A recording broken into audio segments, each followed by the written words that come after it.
Hey there, welcome to the table. So we're going to cover Fields of Fire.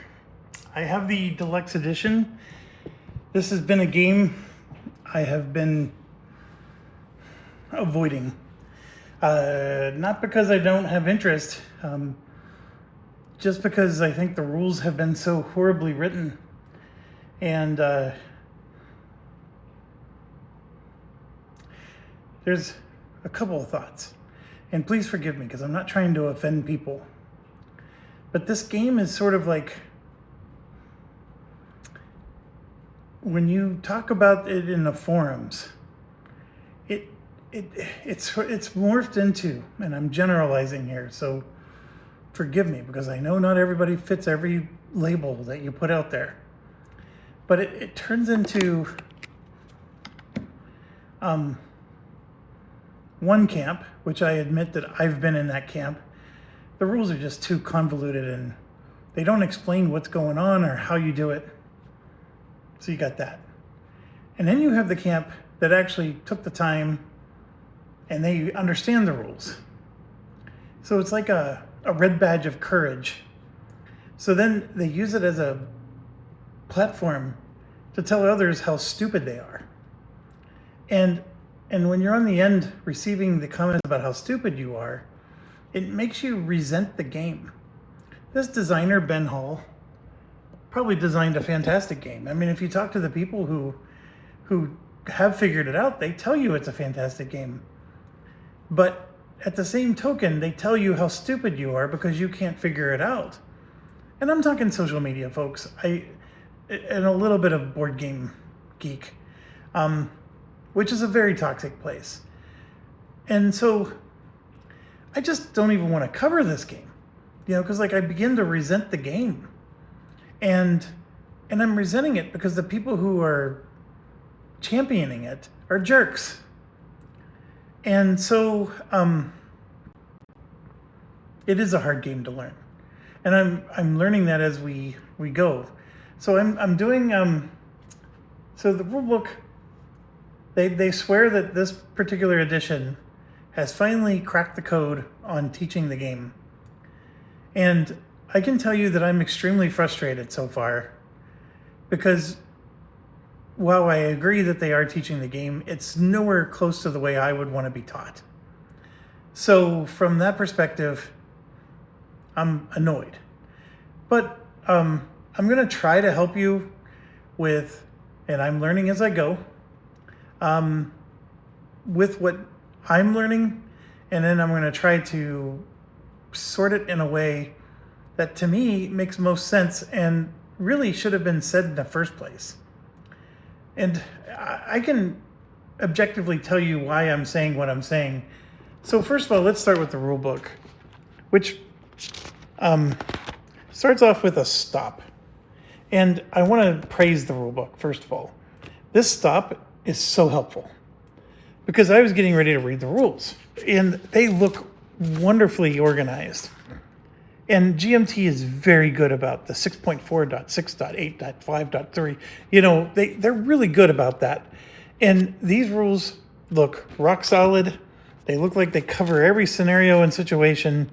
Do I know if they do? I don't. I haven't gotten through them yet because it told me to stop. And that's the key thing. So it explains that this is a reference book. So this is meant to be used once you understand the game and then you just need to look up a rule.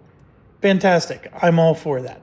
So I want to praise that part. I know I'm still objectively going to show you why I'm complaining about the way this game's set up, but this particular situation, perfect. Perfect 10. The fact that they made this as a reference book, perfect 10. I am all for it. So with that said, I got to set it aside. Now, I'm going to get into what frustrated me. There's a million components to this game. And I started to punch, but I don't even know how to organize my punch. So I got look at all these different symbols. They're all different. So do I put the gray ones together? Do I keep them separate? I have no idea. So I stopped punching the boards. And there's I don't want to say, I'm exaggerating when I say a million, But there's a lot of chips. But here's what I will tell you. There is one section on the punch board, and you will find this token here. This is called Daylight. You need that one. Okay? So grab those. And then there's going to be a section that has these tokens, which on one side it says pinned, on the other side it says exposed. You need as many of those as you can find. So grab all those. And then there's a game turn. Make sure you grab that. And then if you're following along with the book, which I should explain and introduce right now, this FM 710 Fields of Fire manual is where you should begin if you're learning the game. And so we're going to go through this together. And yes, this is where you want to start. This is your first book. And then there is a second book. I don't know if I have it handy. I know it's around here somewhere. Oh, here it is. There is a second book, also labeled FM 710, which is the Airborne Battle Groups. It says on the bottom, Part 2, Advanced. So we got to go through the first book, and then this is a second book. And I just want you to understand that these books are not, it's a lot. To just get through the introduction to the game, they put a lot of effort into this. And I don't want to poo-poo the effort, because this book is also very thick. I absolutely do not want to poo-poo the effort. It's just that it's the brain of the person who does this is just not normal. And we'll get into it, but when you open up this book, it will tell you,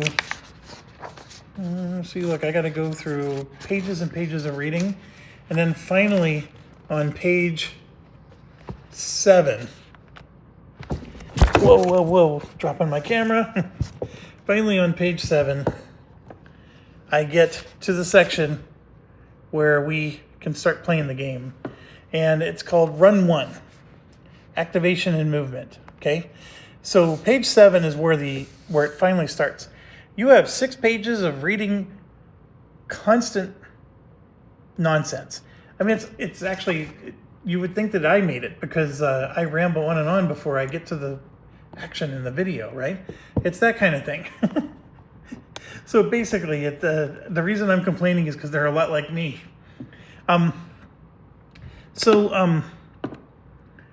What else do you need to get started? Well, you need this sheet here that's called Command Display, U.S. Army, World War II and Korea. So it's going to be in a pile of a whole lot of sheets, like player aid looking things, but that's the one you need to start. The next thing you need is the action deck, Fields of Fire. It's very thick.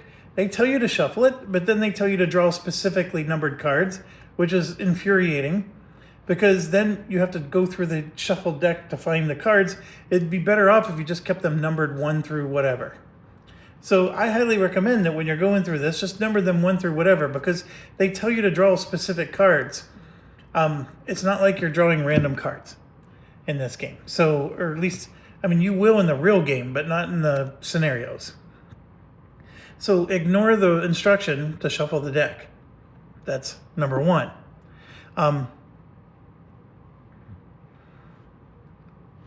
And right here, it tells you. So this is like the infuriating part. The action deck consists of 50 action cards, 1 reshuffle card, and 4 hint cards. Remove the hint cards. Shuffle the deck, including the reshuffle card, and place it to one side. So they tell you to shuffle it, and then they tell you to draw very specific cards. Infuriating. But anyways, can I get over it? Yes, and I have. The next thing you need is a player aid called Action Menus. So you're going to want that. The next thing you need is one player aid called Sequence of Play. And by the way, look how meaty this is.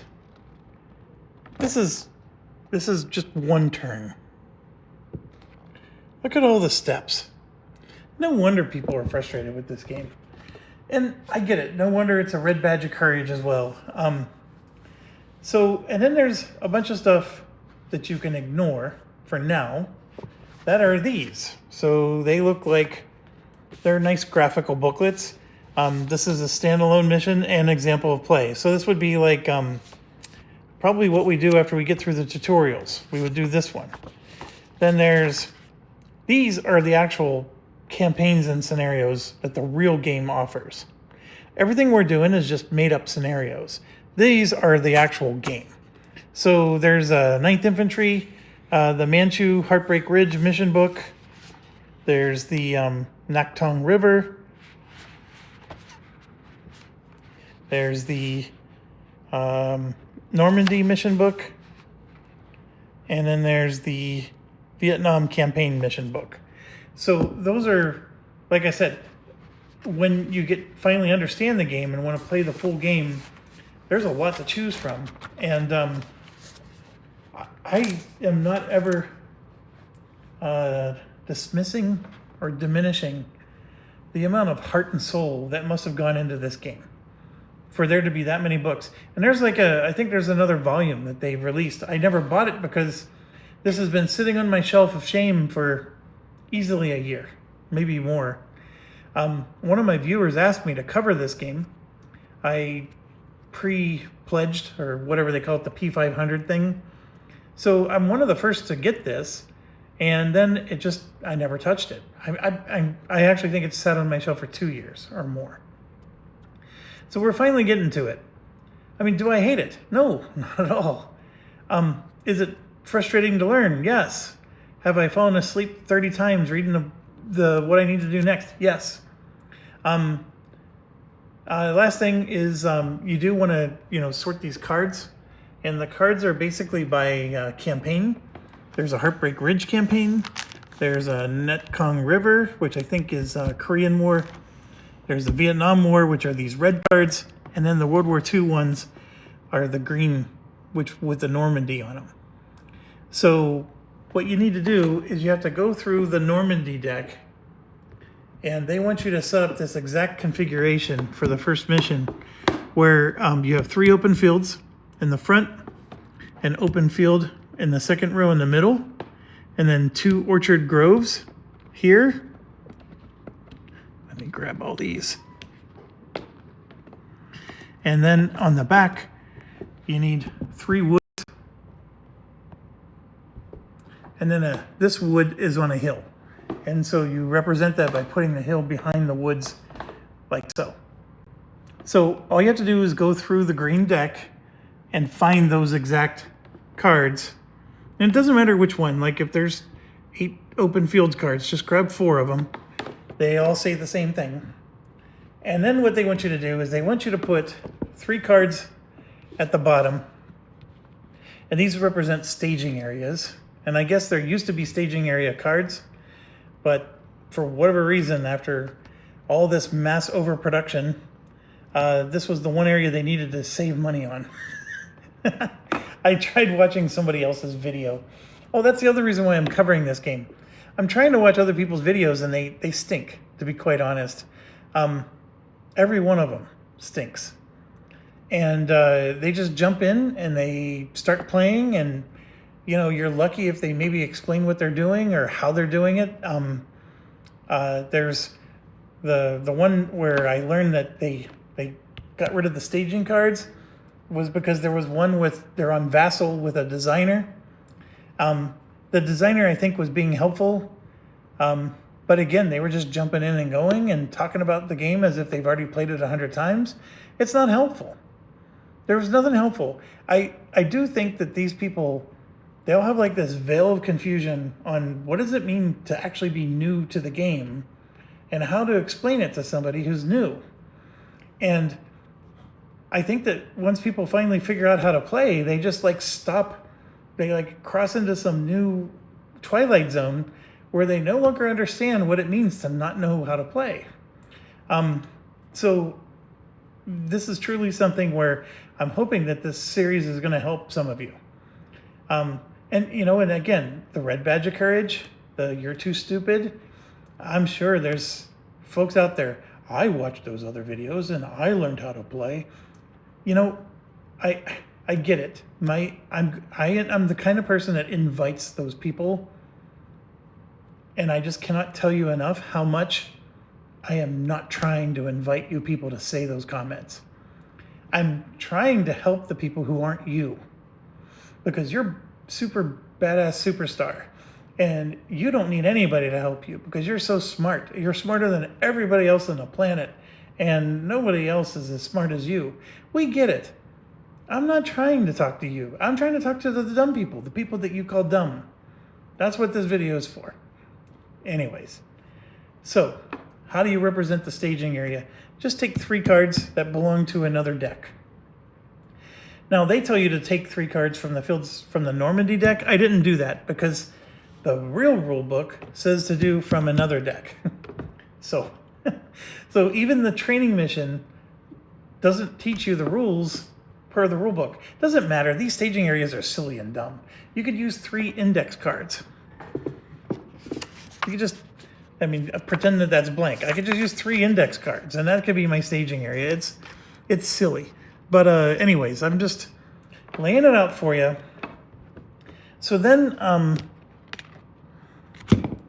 they do ask you to punch these components. So we're going to go through them one at a time.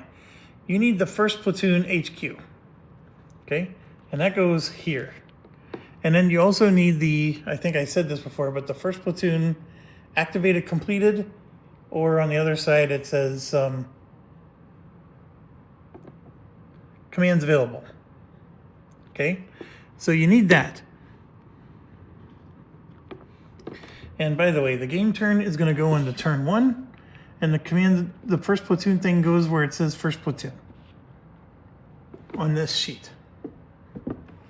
This first platoon HQ marker goes there. Then they want you to grab 1-1 platoon. And I don't know the rules. I'm sure explains it somewhere.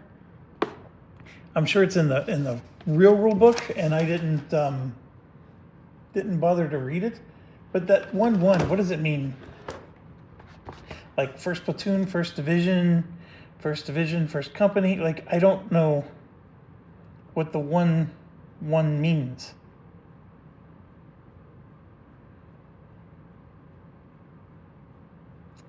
And I wish it did.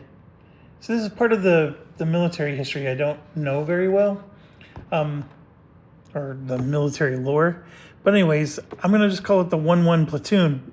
And I apologize if I'm offending and butchering for the military people out there. I do have a son at West Point. I need to ask him if I can ever find him and show this to him. So anyways, we got that for 1.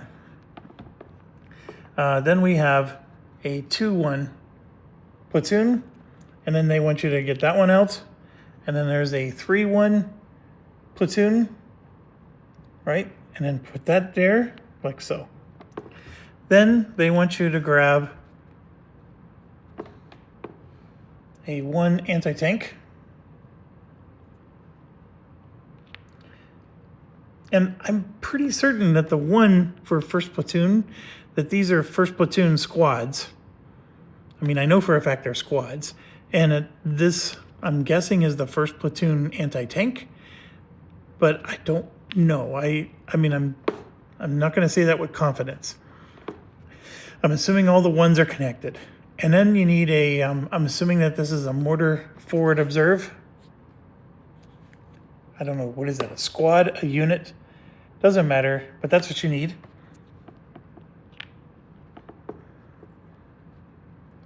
And then this is a machine gun squad.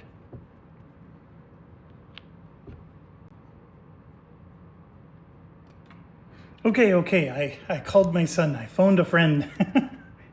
So he explained to me that some of the nomenclature looks weird, and it might be just because it's World War II and not modern military, but obviously you have your first platoon HQ, we understand that. So what he helped me to understand is that the numbers are always from left to right, the smallest to the largest. So the 1 is first squad, and then first platoon. second squad, first platoon, third squad, first platoon, which makes sense, right? That's what the 3/1. And then he said if there was a third one, it would be like Charlie Company or Bravo Company. Like, so if you ever see a third designator, it would be because it's part of a company. And then these, he felt were more, they're being treated like attachments, meaning that this doesn't mean that it belongs to the first platoon. This is just the first anti-tank squad, and it's an attachment to the platoon. So it's considered to be like a resource that has been assigned to the platoon. Same with the mortar and the machine gun crew here. So he did not feel that the one was representative of it being like a first platoon asset.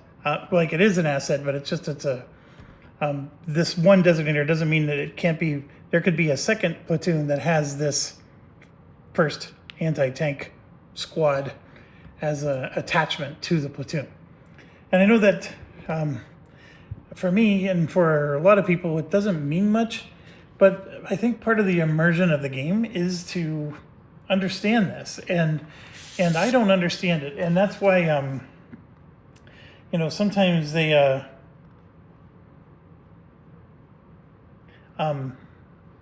say that if you have a military background, you can appreciate the game a little bit more.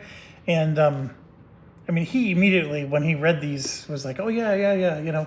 And so the other thing that confused him was the pips, because he said that the pips are typically at the company level, it's a dash, and then so one pip should be a squad, but he hasn't ever played this game before, and I did find in the rules where it explains that the pips here are actually, those are steps. So if you've watched any of my other videos on war games, that's more or less, it's like hit points. So it's just representing hit points here. So it's not a company or squad designator like what he was thinking. And so that's where it gets interesting, because, I'm sure that they have to, they're trying to make all this fit into a board game. And then, when he saw those pips, which are actually steps, he did not view them as steps, because I guess in the Army, they actually do use pips to represent squads, and there would be a single pip for a squad, and then it would be triple split pips for the platoon. So like he felt that this was backwards. And, but now when you understand that it's actually hit points or steps, that makes it all make sense. So I am very grateful that he helped me out, and he thought it looked very interesting. And of course, when he has time, he would like to look at it some more. But that's all you need to actually get started with this first mission. The next thing I will tell you is, so this particular first mission, there are no enemies at all. Everything is visible, and the mission is just to get all of your units moved from here to off the edge of the board. That's it. So it's a very simple mission, and it's actually a silly mission, once you get into it. But I do appreciate it because there are so many things, and I do feel like I have mastered a tiny little piece of the game. And so let me step you through it. And now that we've gone through the different things and even got into some military lore stuff that, wasn't, I'm sure I stumbled, and I apologize to the military folks who think I got, things wrong. I did try to phone my military friend, and he answers my questions for free steak dinners. So he's usually pretty good about it. But yeah, he was able to easily pick up on stuff. And then, of course, he helped me to see that on this board here, he was explaining this is a second lieutenant, that's a first lieutenant, that's a first sergeant, and then, of course, that's a captain. So when you start the game turn, we're going to start on turn 1. The first platoon goes on the first platoon spot. Obviously, if it's a larger game, you're going to have all these other platoons and other tokens out. But for this particular mission, you're just using those two. Okay, so we go through the scenario book. And the scenario book does a great job of explaining what do you need to do. And I mean, it even lists for you, these are all the tokens you need to get out. It tries to explain what this is, which I extremely appreciate. It shows you how to lay out your cards, which we just did, and to put all your guys in the middle. And then on turn one, it gives you, step-by-step instructions on what to do. So I think from that perspective, it's a home run. And I think this is what people were saying is like, look, if you just go through the stuff, then you're going to learn the game. And we're going to help you. I guess I don't, some things it explains well, and then other things I'm like, well, what's this? Well, what's this?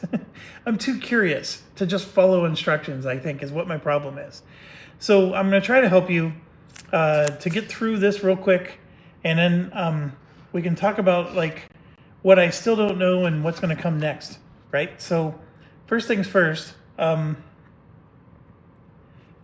board.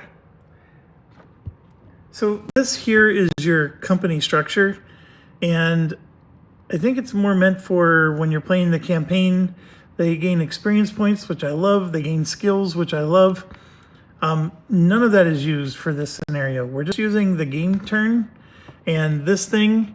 And then what this is showing is that the first platoon, HQ, which is what this is going to have a certain number of action points, and that's represented by the top. Now, they could use action points, and then let's say they only use 2 of them. They could choose to save action points for the next round. And that's what the down part is. And so then you flip it over to say that the activation is complete. Or if they use all 4 action points, then they end up over here in the activation complete section. And because you're going to go one by one through your platoons and activate them, and they might have a different number of action points each.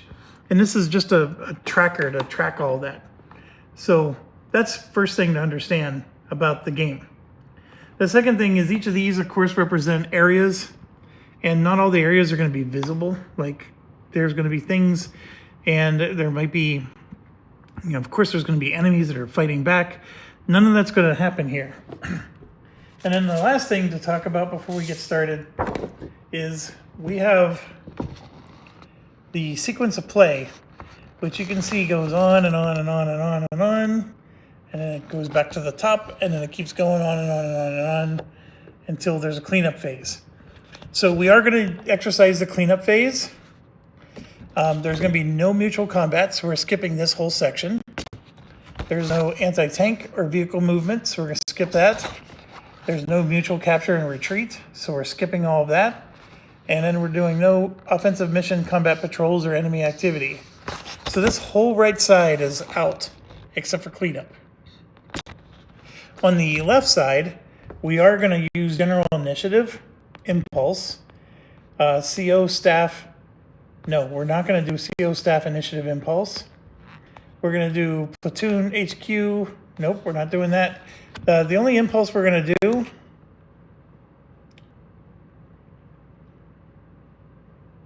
let me think about this.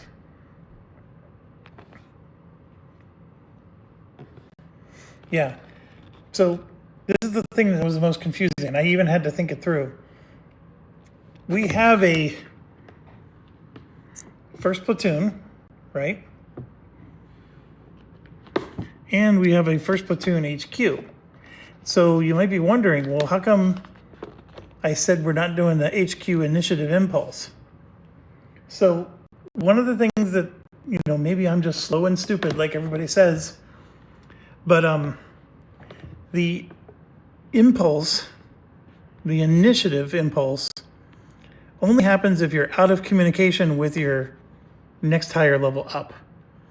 So, you've got a command structure. So if you're not in communication with your HQ, you do what's called an initiative impulse. But if you are in communication, then you do what's called a staff impulse. So you're either going to do this or you're going to do this. You're never going to do both. Okay, does that make sense? And I don't think they did a great job of explaining that. I'm going to brag on my red badge of courage that I think I did a better job of explaining that. But the general initiative we're going to do a lot. So this is so the platoon HQ has all these assets that belong to it down here. If any of these are out of communication with the platoon HQ, then they have to do what's called a general initiative step.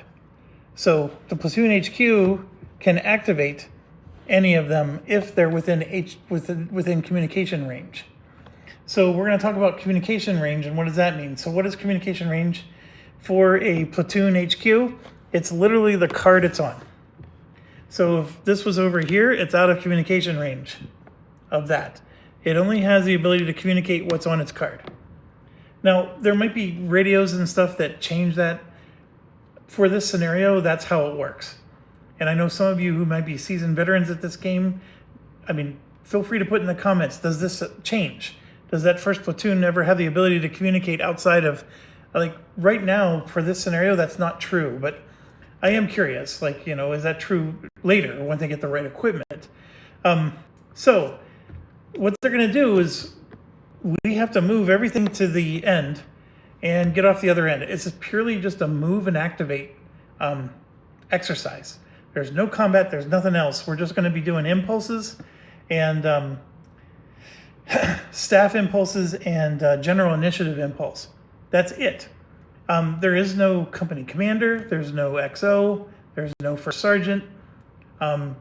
You are to assume that they are they're off map and they have full control over the platoon. They're always in communication. So the assumption with every turn is that the off map COHQ, this guy, what he's doing is he's going to activate this guy, and because they're in communication with each other. And so when he activates them, it says select a platoon HQ or QSF that was activated by the company HQ. So this one assumes, and it tells you, here, let's read it straight from the tutorial here. Just try to get my camera down so I can pick this up. It says right here, read this part. In this phase, higher HQs give orders to subordinate HQs. These HQs gain commands and use them to order their units to take actions. There is no battalion HQ involved in this exercise, and company HQ is off map with only one action available. Activate the first Lieutenant HQ. We do not track commands for off map higher HQ units, such as battalion or, in this case, the company HQ. The thing that confused me, it says we do not track.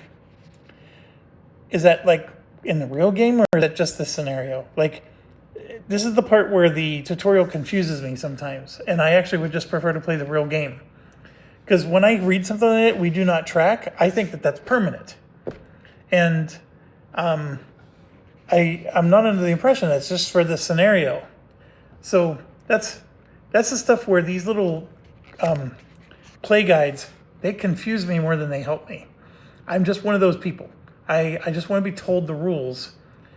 This forced, just do as I say thing, I'm very resistant to it. And as you can tell, I'm struggling with it. Now, what tells me is that we do track those things is because here it says, for the battalion HQ, we ignore it for this course. See that? It says in this course. If they said that up here, we do not track commands for off-map higher units for this course, I'd be totally cool with that statement. It sounds like we don't track them ever, but right here it shows that we do track them. We're just not doing it for this course. So I guess the combination of the two gives you the context clues you need, but I'm just telling you, this is what my brain does. When I read this stuff, I go into these mental loops and I just want to quit. So anyways, company HQ pulse is assumed to always be in communication with the first HQ, and they will always activate the company HQ. Now they do a great job of explaining that if it wasn't an HQ communication, that he would have to do what's called the initiative impulse. And then he basically has to get his own orders or figure it out for himself is what the initiative impulse is. They explain it like later, in the other steps, not at this step here, but they do help you to understand that it's not always this cushy where you have full communication. But in this case, we do. So it's going to be activated and we'll draw for commands in this impulse. And they do love to use the word impulse in war games. Impulse is a weird word for me. I would rather say round or action phase or anything besides the word impulse. But I can tell you that the first thing they do is they draw this one. So it's card number 30. And I already have them sorted here for us. And basically, these cards, these are the action cards. They basically serve multiple purposes. And I'm assuming a lot of this stuff has to do with resolving combat, things like that. The only thing you need to look at is right here in the top corner. So if you are activated impulse, you use the big number. If you're initiative impulse, you use the smaller number. So it's pretty brilliant, but they are activated impulse because the first platoon was activated by company HQ, which, as you can see, there's a spot for it here, but it's off map. So it was activated, and then we draw this, and it shows the number 3. Okay, so what you do is you put this here to show he has 3 actions. So platoon HQ is right here in the staging area. So for action 1, he's going to move the first platoon to here, the second platoon to there, and the third platoon to there. So that is 1, 2, 3 actions, and now he goes here where his activations are completed. So he has no more actions left. Now, another thing to always remember is when you enter a new area, then you put an exposed marker on them. And that's all you're supposed to do is just understand that they get an exposed marker. And they did try to explain that if there was a place for cover, they would go behind cover. But that's not in this scenario. So we always just put exposed marker with the -2. It's a combat thing. We don't use it. But just understand that when they move, they're exposed. That's the key thing here. So he spent all 3 actions doing that. So then, so what we did then effectively is the company HQ was activated by the battalion. That's the assumption, right? And then it only had 1 action. We didn't draw an action card. It just only had 1 action, and that was to activate the platoon HQ. So then we drew the card, which you see here on the player aid, and we gave it 3 actions, and then we spent those actions. So you do all that right here in this phase of the sequence of play. All right? So now we are in the initiative section. So this is for people who did not receive actions or commands. And so it starts with the company HQ, then it goes to platoon HQ, then it goes to the company staff, and then we're doing original or general. So now we're going to do general, and it is a single platoon mission. So we have to have the number that we draw. And we can't save our command. So the next number drawn is this. And so you use the smaller number because it's an initiative. And because it's a single platoon mission, there's only 1 platoon, then we only get 1 action instead of 2. So which one did they have us move? They had us move the...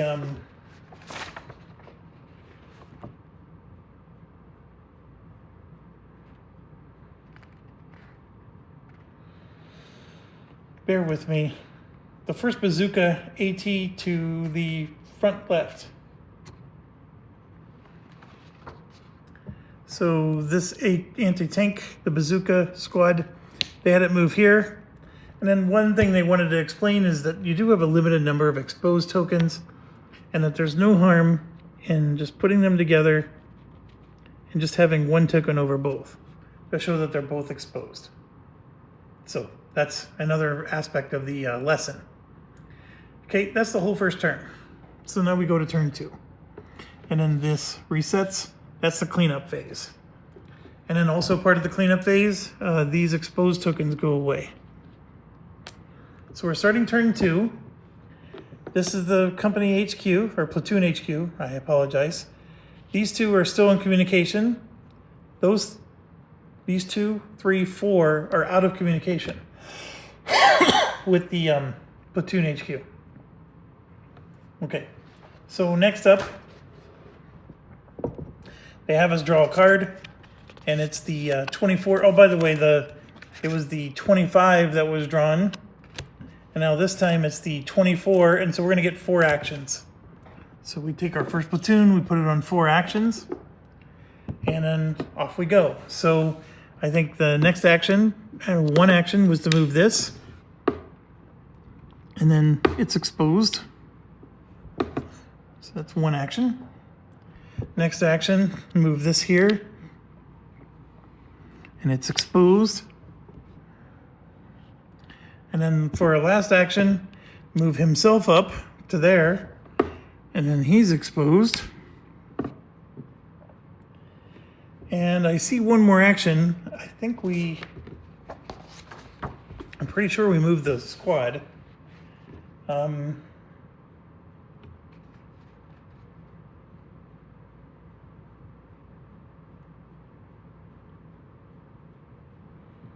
Yeah. So we still have one more action left. So we spend that action and we move this squad to here, and then he's exposed. Okay, so that was the platoon step, and then we go to general initiative, and then we're drawing card 27, and once again this number gets cut in half, so he gets one action. And it's one of these 3 that has to move. Which one did they choose? Like, it doesn't matter. Like, we can do it our own way, but I'm trying to follow the book.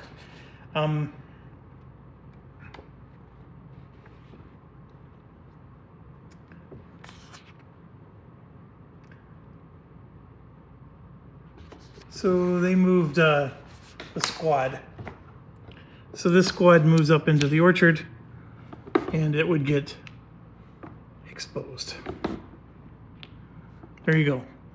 So that's the end of turn 2. So now we do cleanup. So all the exposed markers go away.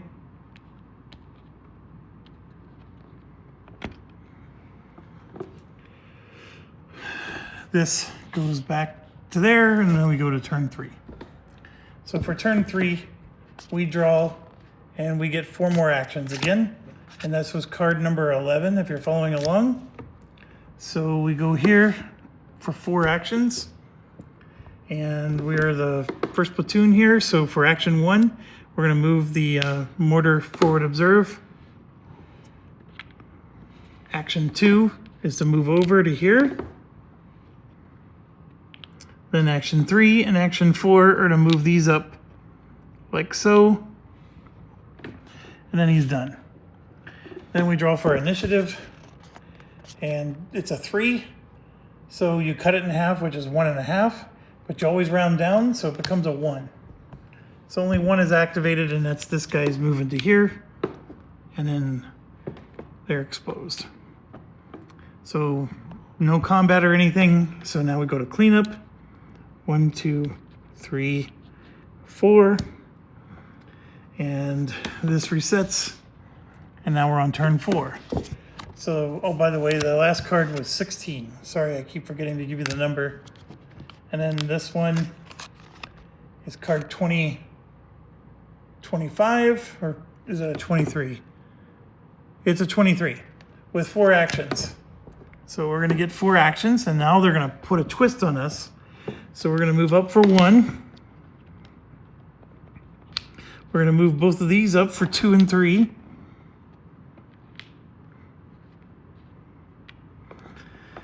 And maybe they don't do the twist on this one. I thought they did. This is turn 4.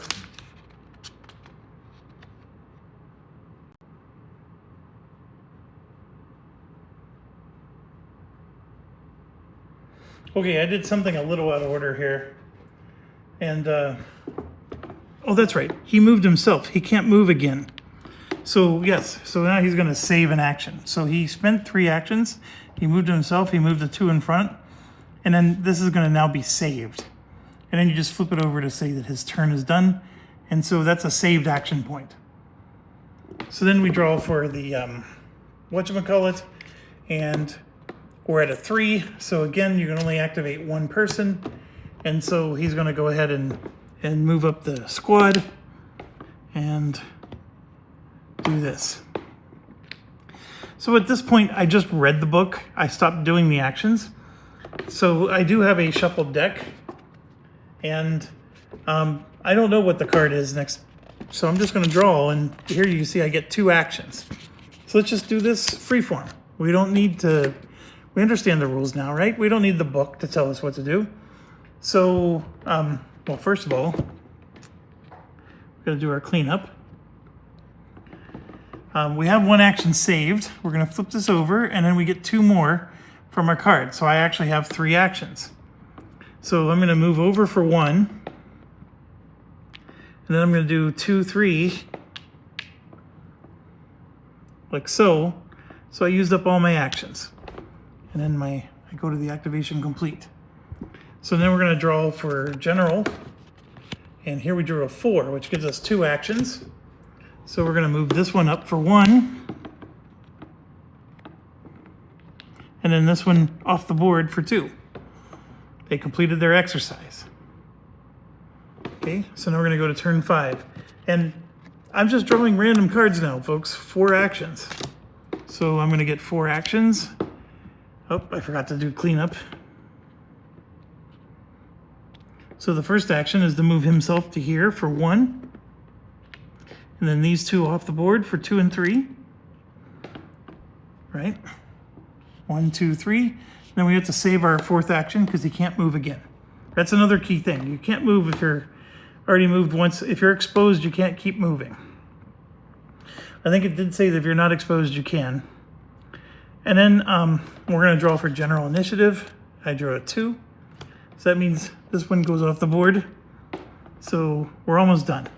So now we do cleanup. We're on game turn 6. And I just drew 3 actions. I had 1 save, so I have 4. I'm going to move over for 1. And then 2, 3 off the board. And rinse and repeat. Hopefully you guys get it. So, the only thing that was mentioned at the end, which I did find funny, but it explained that it's a good exercise to know how to do this, is clearly we're supposed to try to understand general initiative versus company activation.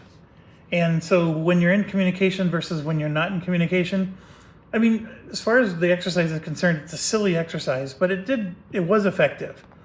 Now, here's what's interesting, is this is a action menu, which you can see is quite large. And then I'm going to open this up, and it keeps going and going and going, and then it even keeps going on the back, right? So there's so many actions in this game. But there's one action so the actions we've been doing is we were doing move to an adjacent card. This one. Now there is move a platoon to an adjacent card. See this one right here? So they do mention that, and it costs 2 action points to do. And the platoon HQ has to initiate it. And what it does is it moves all the units. So remember we started the game where all your units were together? We could have spent 2 action points to just move the whole squad up. So it explained, though, that you don't want to do that all the time because a well-placed mortar can ruin your day if you keep your whole squad together like that. So therefore, you do need to separate them and, do those types of things. And anyways, that's the first mission in the tutorial. I would say we have an extremely long way to go to understanding this game. And how many pages did it take just to get this far? I mean, the GMT was not kidding around whenever they said they got feedback that, because they released time and time again revised rules and all this stuff, and everybody's like, look, we don't get it. And I don't blame them. This is not an easy game. And again, I understand I'm inviting the stupid comments, but all I gotta say is that they really decided to step back and slow down. Because we have a whole freaking mission to do nothing but move units off the edge of the map. It's silly, it's dumb. And of course, you know, I always want to review a game. Like, this game sucks, but good news is there's a lot of game that they haven't showed us yet. So I have hopes that this will get better.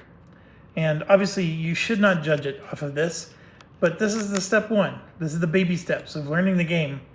So did I enjoy going through all this? No.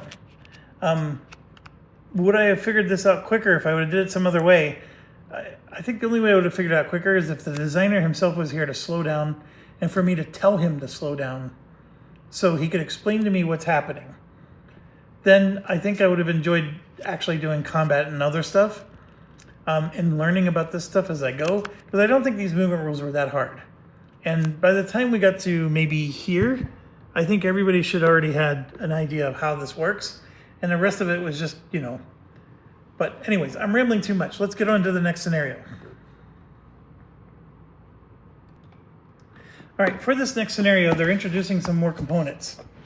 So they have a picture here of all the tiles that we need. And I'm going to have to go through and find all these. They're still in the punch boards, etc. And we're going to get an enemy. So we will need one foxhole field fortification, a German LMG team. We also need an enemy activity check hierarchies player aid. Ooh. A few VOF and PDF counters and some LAT units. So I think that's what this is, the German MG team. So I think everything's listed here. It's just written in there. I did this before I hit record because I didn't want to be completely stupid. This is my first time. We're going to go through this together. And yeah, we'll set this up and let me get it all set up and find the components, and I'll see you on the other side. Okay, so I was able to get all the components here. So the artillery concentration says mortar on the other side. So when if you haven't punched all your pieces, or if you're looking for these, just understand they say something different on the other side. So you have that, and then the litter team, the other side is a health, which I think is just a step token. And then, you know, if you look on the other side, so really they're both the same token, just one's on one side, the other. The paralyzed token is also a health on the other side. And the same's true on the Americans. So we have a paralyzed on one side and then a leader on the other. And so you need both of those. A fire team, which on the other side is, it's also a fire team, but this looks more like an M1 or a Car 98. And then, like I said, on the other side, you have the foxholes, which is actually deep bunker on the other side. So just be careful, because, you know, I was looking for some of these things, and you have to flip the components over in order to see what they're actually telling you to do. And then they said to get one of each type of VOF. I might need more. I do at least have the sheet handy. And then, of course, I got one of these 4 reds as well. So one thing I do appreciate is the map is exactly the same as the last mission. So you don't have to set up anything else. You just keep the same map out there. You reset your platoon exactly like it was before. And then we're going to be putting additional things out. And so what they have, so using the same map as Run 1, the mission is now to clear the enemy from the wooded hill, which is that one in the center in the back. So this machine gun team is going to be put there. And it looks like the foxholes token is going to go there.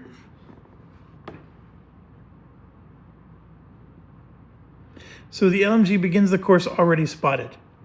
So I guess there's units that aren't spotted. Makes sense. They would ambush you, etc., etc. So we do have that particular issue. And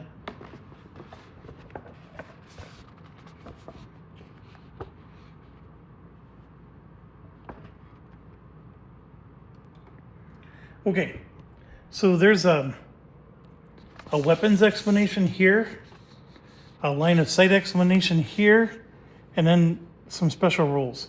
Highly recommend you read it all if you're doing this. But basically, the picture does say 1,000 words. So a couple of things. On the token, there's an L right here. That means it has long sight. That's line of sight. So the woods, of course, it can always see adjacent to itself, so that's why it sees all these. But because this is an open field, he can see all the way to here. So it would probably not behoove us to move straight forward into this. That would probably be a bad idea. So what they're suggesting is we do a 2-up or a V formation, but they don't explain what either of those are. And then they are saying that there's many ways to approach this, and they're not going to necessarily recommend the best. And that's fine. Like, I'm looking at this situation, if he can shoot this up, then I'm assuming the V formation is to split into this and then move up like that,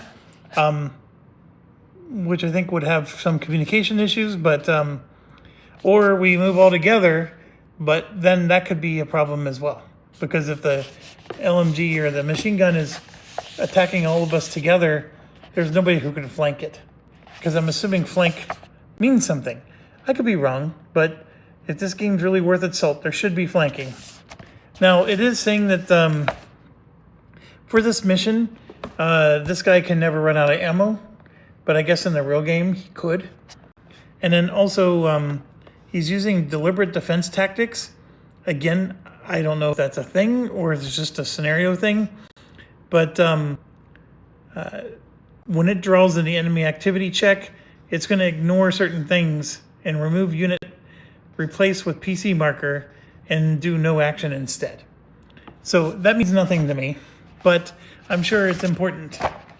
And then here we go. So like I said, it's a step-by-step example. So as long as you do what they say, I mean, you're not going to do anything wrong. So it's telling us to set the sequence of player aid. This exercise will focus on friendly command, enemy activity, and mutual combat, which is cool because we're finally going to learn some combat here.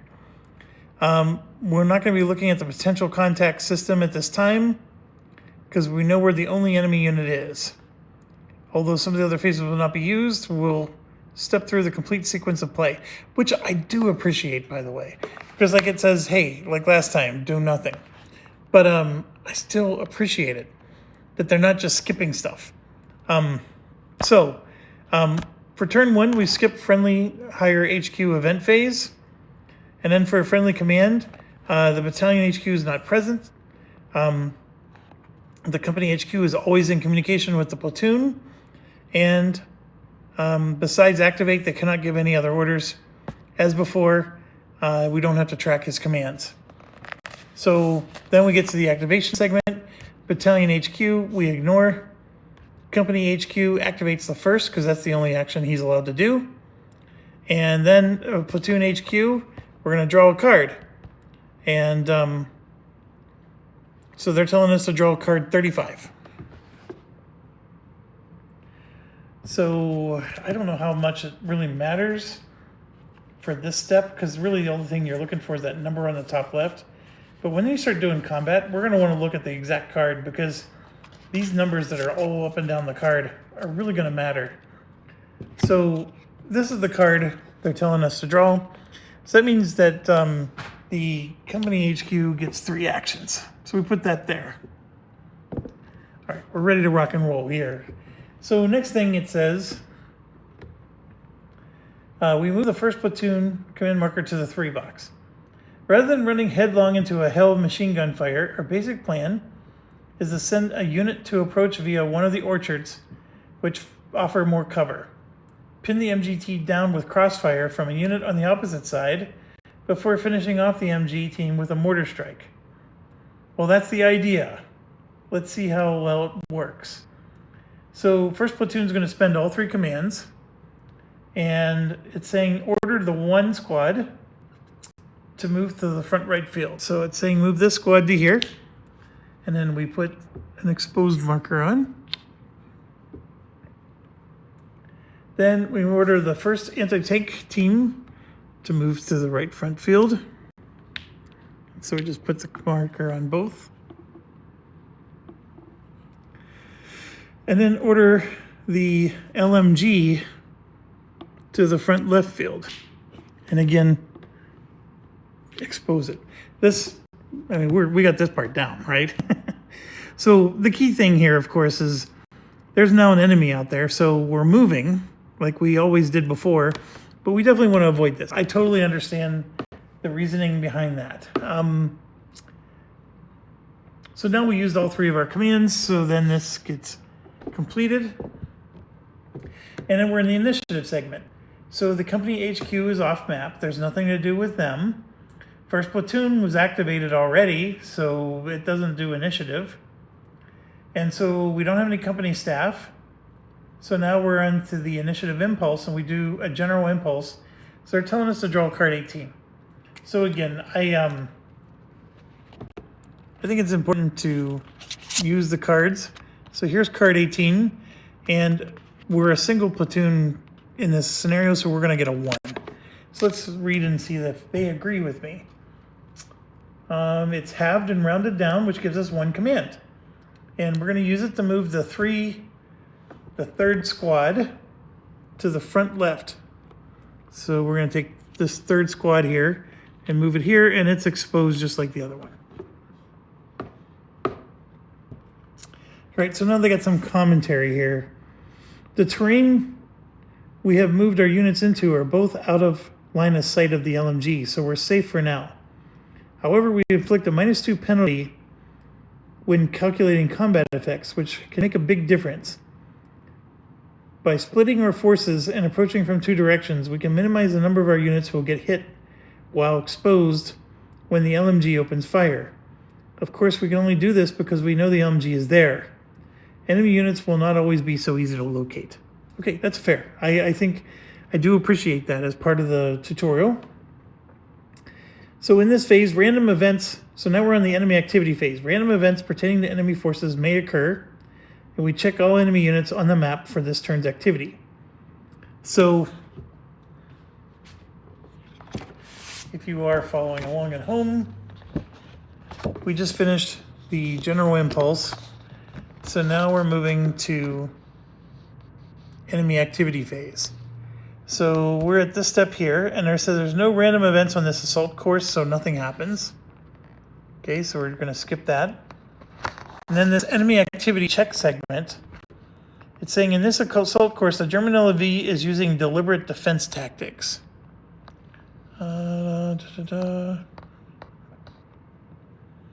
So we look at the enemy activity hierarchies play aid. There's a player aid I gotta grab. Uno momento. Or it's un momento, not uno. Momento. We're not playing a game of Uno.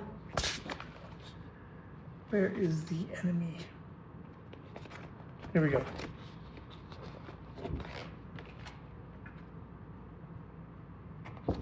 So this is the enemy activity check hierarchies. There's a lot of reading here. They do have a key that explains a bunch of things here. And we are doing the deliberate defense tactics.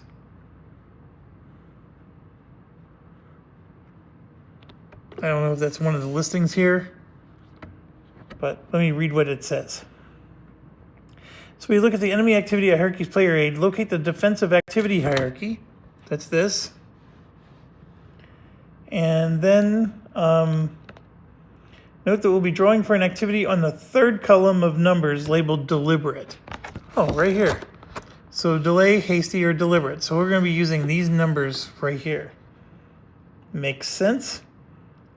We work our way through the first list from top to bottom until we find a situation that matches the actual situation on the map.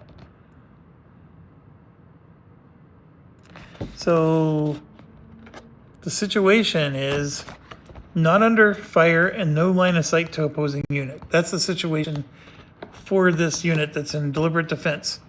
So it shows auto. Special rules for this assault course indicate the LMG will ignore this instruction and simply do no action, so it does nothing. So normally we would remove the unit and replace it with a PC marker.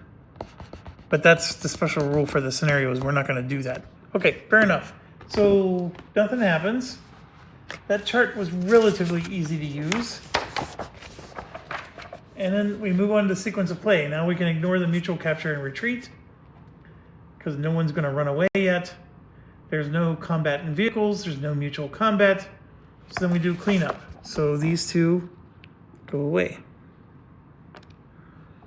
So now we move to turn 2. Easy peasy, right? Easy game, easy game. All right. So just like before, company impulse, blah, blah, blah, they're going to activate. And it says we're going to draw card 21.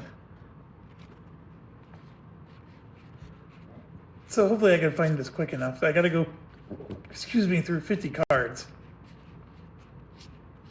I should have numbered them.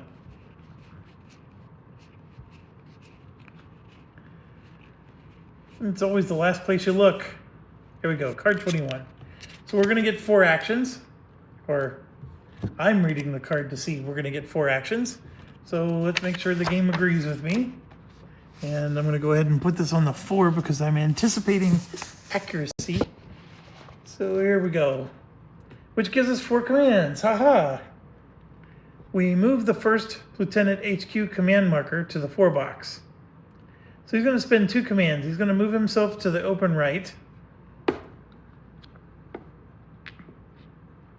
That's 1 command.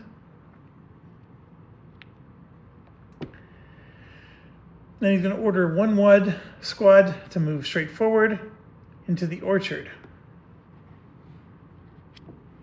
And so they're exposed.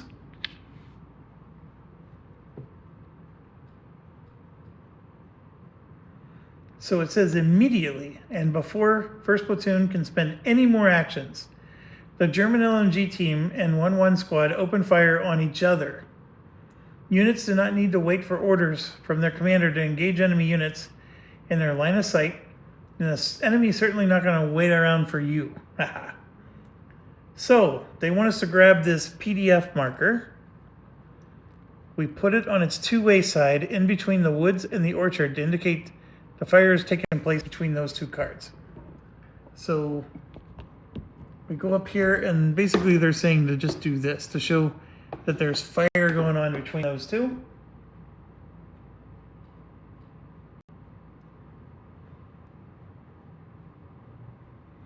Next, we place a VOF, which is, I think, a volume of fire marker on each card.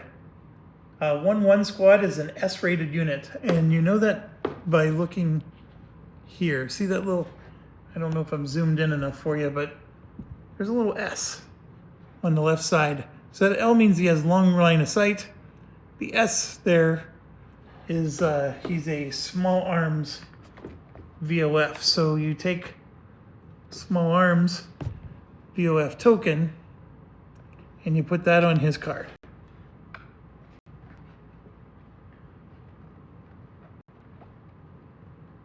Oh, you put that on the enemy card because he's shooting at the enemy. So that's what the enemy's receiving for fire.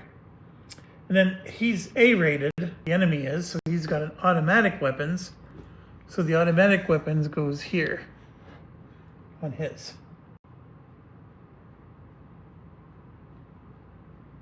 It's affecting the entire terrain card. It wants us to understand this. Should any units enter this card during this turn, they will be hit by the fire when it's resolved in the turn.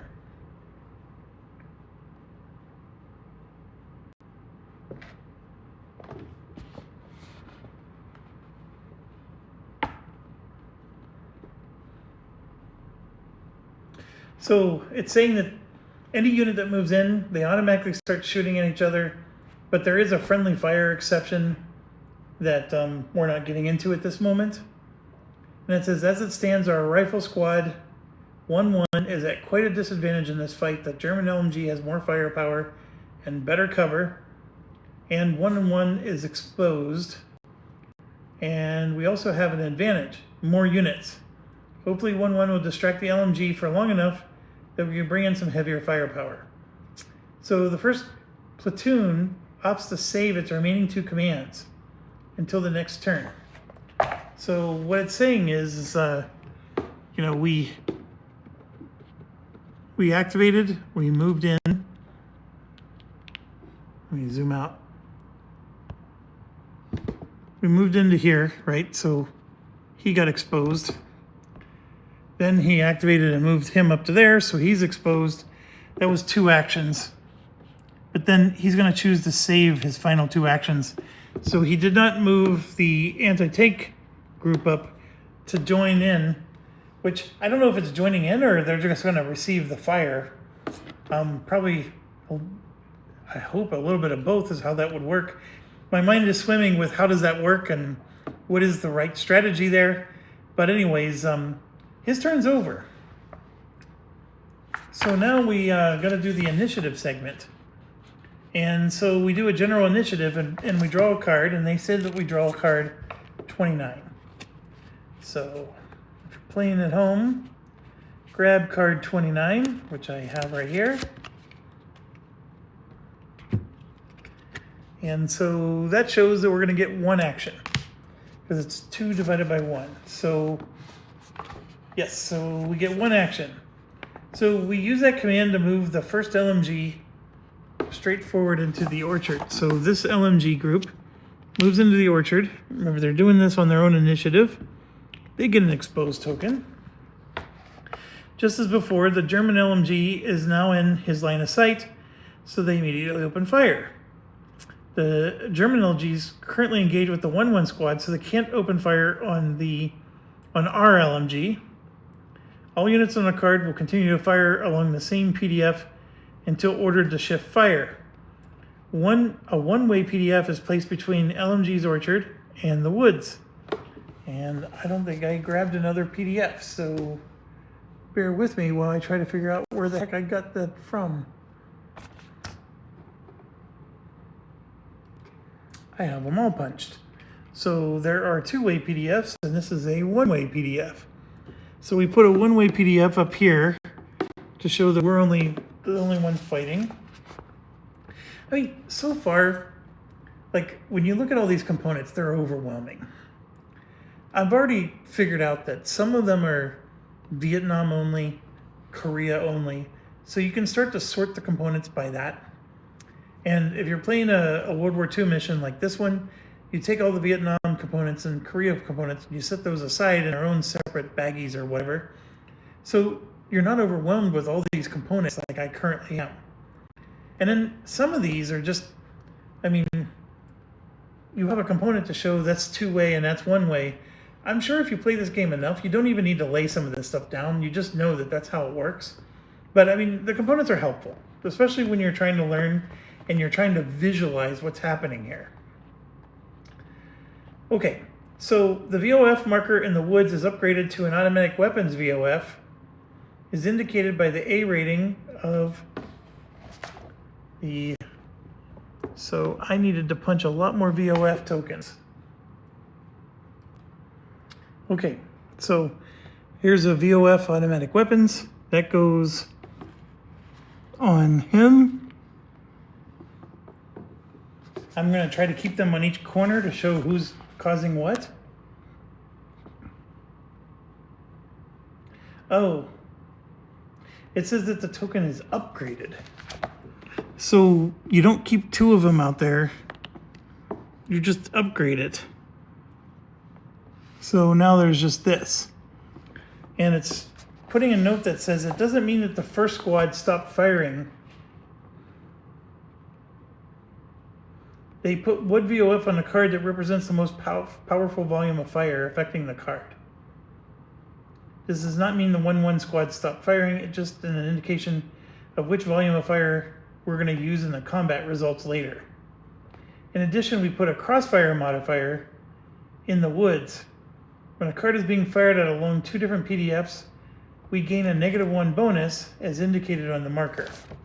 So this marker has a -1 also comes out because he's under crossfire, which that makes sense because that's something you would want to do. Point blank combat, where opposing enemy units occupy the same card, can become more complicated. So it's just funny. Like, this scenario has nothing to do with point blank combat, and they're bringing it up. But I guess I don't want to complain because, my mind is wondering, well, how does this work? So they are explaining, just go to section 6 of the rulebook. By flanking our enemy, we've evened up the fight somewhat. In later turns, 1st Platoon HQ can exert some influence by ordering other combat actions to tip the balance of the fight into our favor.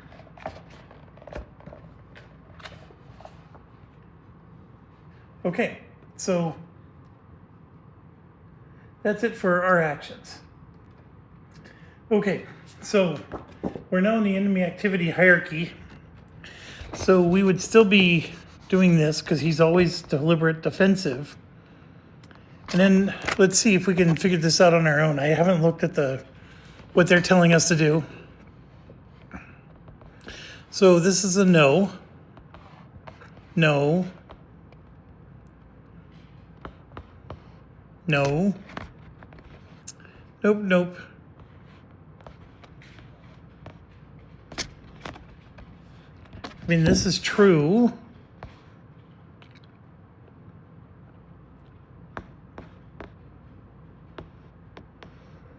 That's not true. So both of these are true. This one's true. And then I think they're undercover. This one from a different direction. So I'm assuming I have to pick the first one in the list. So I'm assuming this is the one that should happen. And then, of course, I don't know what this means, these numbers. So let's see what it says. The table that seems most appropriate is under fire from a different direction to its own PDF. Hey, we got it right. The German LMG is not aware that it's being fired at from 2 different directions. It's not unaware. And it's going to act appropriate. The 3rd column is for deliberate tactics. It seems there's no chance of the LMG falling back, so we'll just have to fight it out. We're going to pick a random number between 1 and 4. To do this, we draw an action card and check the number in the 4 column in the random number section. So they're telling us to draw card 32. So let's figure this out. So this is where it's important to look at actual card 32 because I don't know what they're referring to unless I do this.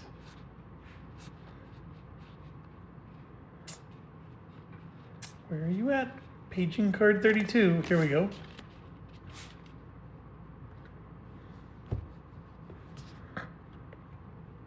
So this is the card. And we need a random number of 1 through 4.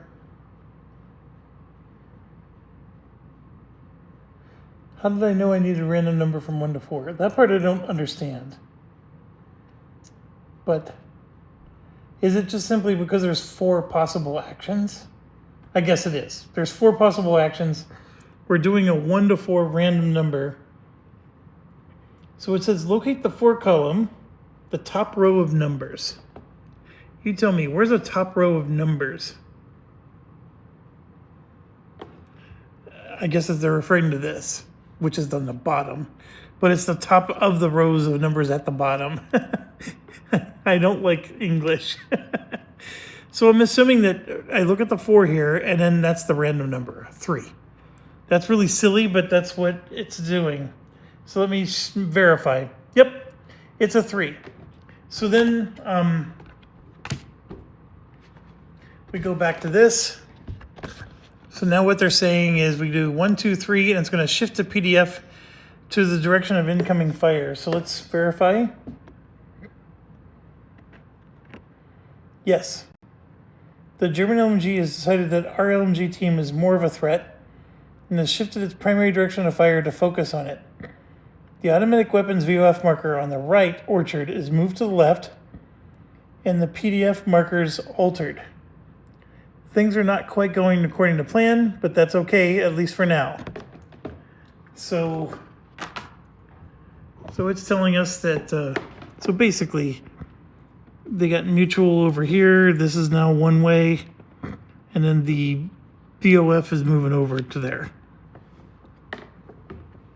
So now they're saying we're going to skip past mutual capture retreat and AT combat and vehicle movement and move right to mutual combat phase. So it's saying that right now there's no fire missions in progress on either side, so nothing is done this turn. Potential contact evaluation. The assault course does not have potential contacts, so we're skipping that. Nobody's been pinned yet, so nothing happens. So we're talking, if you're really trying to follow here, here it is. So we're in the mutual combat phase. So there is no fire mission. The potential contact is not a part of this mission. No one's pinned yet. So we're down here into this section. Combat effects segment. So in this segment, we resolve the effects of combat on every unit that's under a volume of fire. The game is essentially on pause during this segment. No PDFs or VOFs are updated, since the results of one combat have no effect on any other combat. Everything is considered to be simultaneous. You can calculate the effects in any order. It says establish a routine for the order you'll check, from left to right, top to bottom, etc., and stick to it so you don't forget any cards. It'll help in later missions when it gets complicated. That's fair. I don't know what my routine's going to be, but I'll figure it out. A variety of factors are added together, the result of which we call the net combat modifier. Ooh, so fancy. Okay. Once we know this number, we draw an action card and check the combat resolution column to see what happens. This time we will check one row at a time, starting at the top of the map and working left to right, regardless of how the units are stacked. So what it's trying to say is we're going to start with card 1, the woods in row 3, column 2. So that's this up here. So what it's saying is the German LMG is under fire from 1-1 squad and 1 LMG. So the NCM calculation is the woods terrain gets a +2. And I'm assuming it's referring to this +2 up here. The foxholes cover provides a +1. The automatic weapons VOF is a -1. The crossfire modifier is another -1. And so the NCM is +1 total. All right, fair enough. Do I have an NCM marker where I can put a +1 on there, or do I have to remember it? I have all these other markers. Why can't I put an NCM marker down? Because this is the thing. I go through all the trouble of calculating that. I don't want to have to recalculate it over and over again. So only the most powerful VOF is used. We went through this. That's why it got upgraded. And then we got to draw an action card. So, okay, so we get an NCM of 1 and we draw an action card right away. I thought we had to go through. All right, so yeah, we have to do these one at a time here. So the action card, if you're following at home, is 20. So bear with me. Sometimes I find these right away and sometimes I don't. In this case, I am definitely not finding it right away. And my eyes are not good. These cards are, the numbers are really tough on me. So here's the card we drew. So it says check the combat resolution chart under +1, and we can see the result is pin. So I guess that's what this thing on the left is. They don't tell you. I mean, it's just like I'm supposed to know. So he had an NCM of 1, so he got pinned. So that's good. I mean, obviously if we had a -3 or -4, we would have hit him. So he got pinned. So now what? So now we put a pin marker on him, and they didn't give me a pin marker. That's not nice. Or is that what the paralyzed marker is supposed to mean? Oh, no. We have pinned. So the exposed token, the other side of it is pinned. So we'll put a pin marker on him.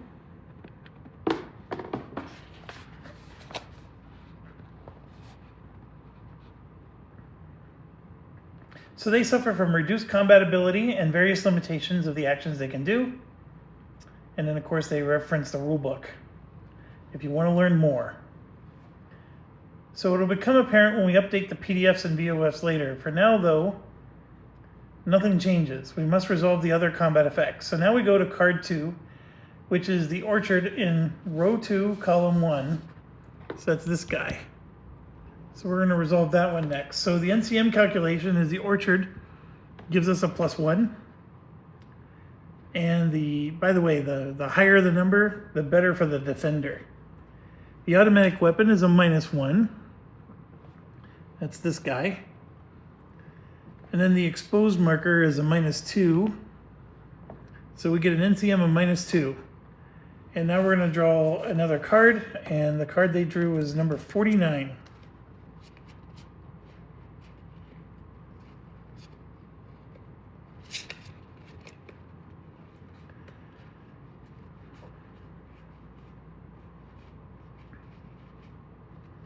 Man, I got 48, I got 50, I didn't get 49. I really do need to renumber these.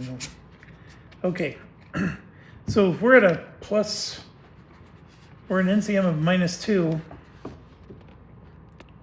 That means we got hit. That's a bad card. Look at that. Everybody gets hit all the way down.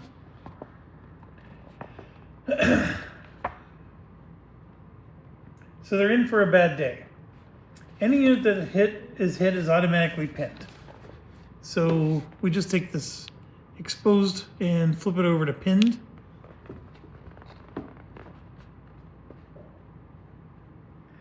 But 1 or 2 steps will also suffer. Our LMG only has 1 step, so there's a chance it could be knocked out of action right away. We draw a second card to resolve the actual hit.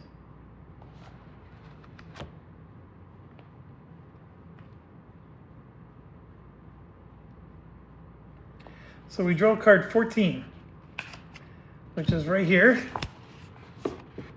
So then we look at the hit line effect, and we are a line level experience. So that LC versus PC, I don't know what any of these mean. Whoops. Possible hit results are C for casualty, P for paralyzed, L for litter, F is fire team, and A is assault team. In this case of a multi-step unit, 2 letters apply to the first 2 steps of the unit. In the LMG, only the first letter applies and the second is ignored. So the casualty is ignored. If it was more than 1 step, the casualty would have happened.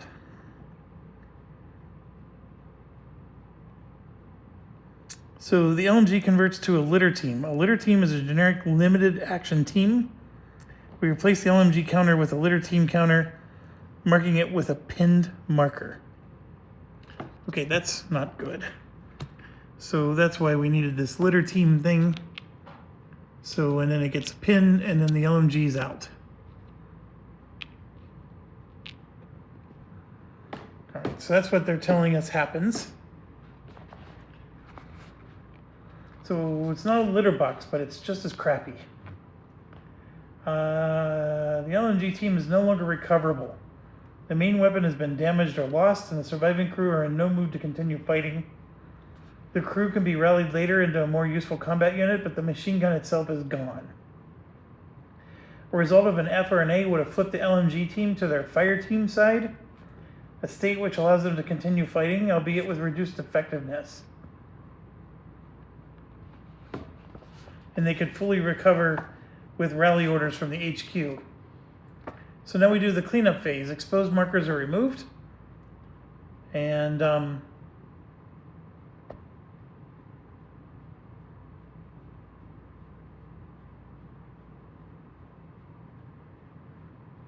yeah, it's just giving me a reminder of try to get in the habit of moving the markers around, or otherwise this will get more complicated later. Fair enough. So for the cleanup phase, the exposed markers get removed. So this exposed here gets removed. And then what it's saying is these two actions now become available again. That's the cleanup phase. And then this exposed gets moved as well. I thought the VOF would update because with this being a reduced unit, that shouldn't have automatic weapons as a VOF. So I'm a little confused there, but I'm going to read the rest of this. I'm going to pause while I read so I can summarize this a little better for you. Okay, so as it turns out, I was correct. The cleanup phase does do more. So I don't know why they told me to move the command marker to the 2 box, but I felt like that was getting ahead of itself. So here's what happens. Because people are pinned and all that other jazz, things are changing up here. First of all, this litter team is a team that has no desire to fight anymore. So yes, they're pinned, but this is no longer a 2-way marker. It is now just a 1-way marker, like so. The second thing that happens is that this is no longer a volume of fire of automatic weapons because he's pinned. And so everybody is pinned. And I thought there was a, yeah, so there's an all pinned VOF that goes on here. So everybody's pinned. That's attacking him. But see, this guy is still being attacked. The automatic weapons goes away because we're no longer attacking him with these automatic weapons. However, we now have small weapons, which are still going after him. And I don't know where the small weapon went.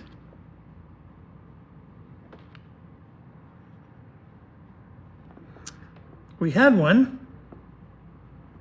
Automatic, heavy, heavy. Was it the other side of this? Yeah, so this is small arms, right? So small arms is now attacking him. So he's pinned. So the only thing attacking this is a pinned unit. So we have to grab a marker that says that. There's a whole bunch more, folks. I only punched a few of them because that's what they told me to do. But anyways, so this all pinned marker goes here. So yes, he's attacking here, but he's pinned. And the only thing attacking here is they're all pinned. So even if there was multiple people and they were all pinned, you would use this. That's what they're saying. Here, the small arms is still attacking that way, but this guy is no longer fighting at all. Their only interest is to escape. And they're currently pinned. It's just also explaining that paralyzed is even worse. There's varying degrees of morale. Paralyzed unit is a worse state and is focused only on retreating from the battlefield. So I guess a litter team is no longer trying to fight. But they're not, at the paralyzed point yet. So fair enough. So yeah, there's no longer a crossfire, so this goes away as well. Or I'm pretty sure there's no longer a crossfire. Let me verify.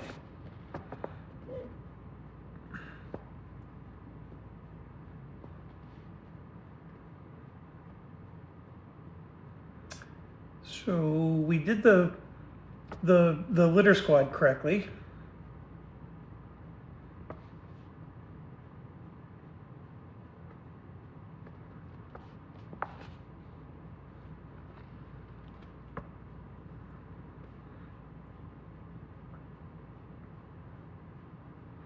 So it's saying the PDF marker is flipped to 1-way. The crossfire marker is removed, yes. The only volume of fire affecting the woods now is a 1-1 squad. with an S rating, small arms. So we replaced the automatic with small arms. Okay, yeah, we did that correctly. All right, so now we're moving on to turn 3.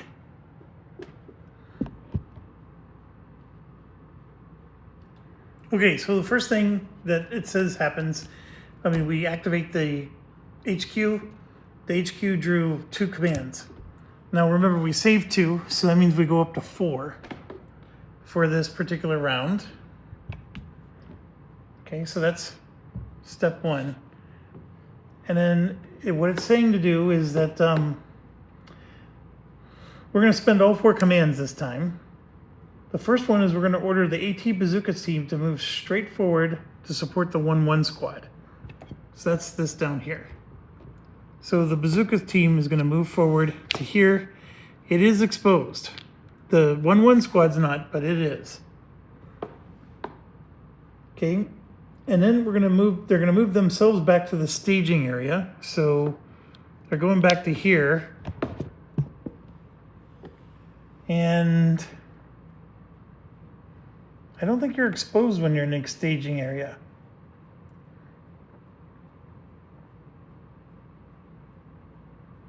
Then it's saying move the mortar FO to move straight forward into the open field. Since he's pinned, I guess it's not as big of a threat. And then order the 2-1 squad to also move forward to the open field. So now both of these would, of course, be exposed, like so. And that would be the 4 actions. And I guess technically it's not saying, because he always moved, he's technically exposed, but he's in the staging area, which you can't be attacked in the staging area, so I don't think that that's necessary. So it is saying that since the second squad, which is this guy right here, has a long range of sight, which is 2 cards, and this is an open field, that he can see the German LMG in the woods. They can open fire. So they're going to put a PDF marker and a crossfire marker on the card, but the VOF doesn't upgrade because they're both small arms. So the crossfire marker goes back on, and then another one of those one-way markers goes on, but this time it's, I don't know, how do you represent that? Do they show a picture? They do. So they show the picture right here. That's where you put it. I guess, I don't know, like if there was somebody in the open field and somebody back there, like how would you do that? I don't know. But anyways, there's only one guy and it's that one.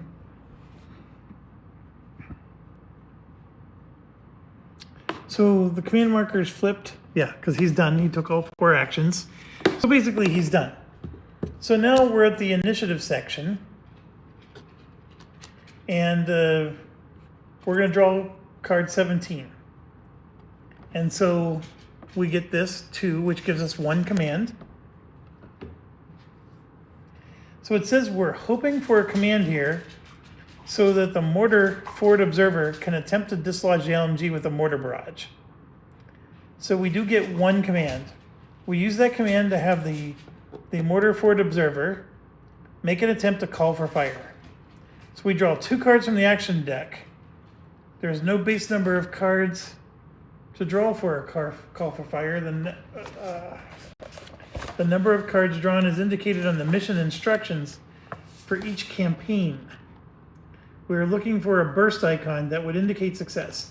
So we're going to draw 4 and 41. So I guess the number 2 was on the campaign, that the call for fire is draw 2 cards. So 4 and 41.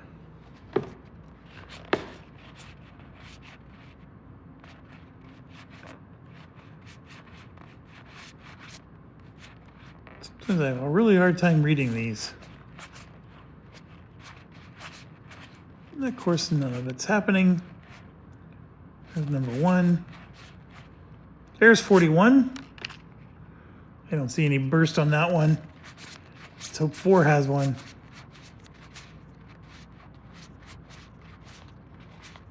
Here it is, and look, there's a burst.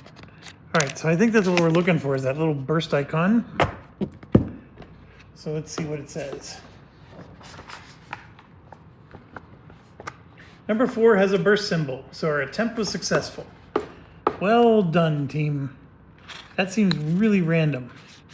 But, like, why would mortars, I guess you could miss. And it's important to always draw the full number of cards, even if a successful draw is made early. Not only does it help keep the deck well shuffled, but a call for fire has a small chance of catastrophic failure. Okay. So it's telling us to go to section 7.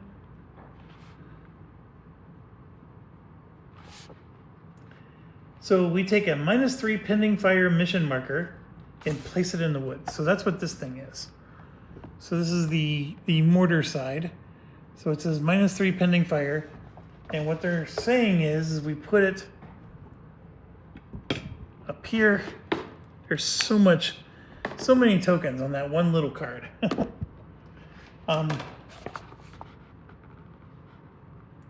In addition, we take a mortar concentration marker and also place it on the card, which I think is this one.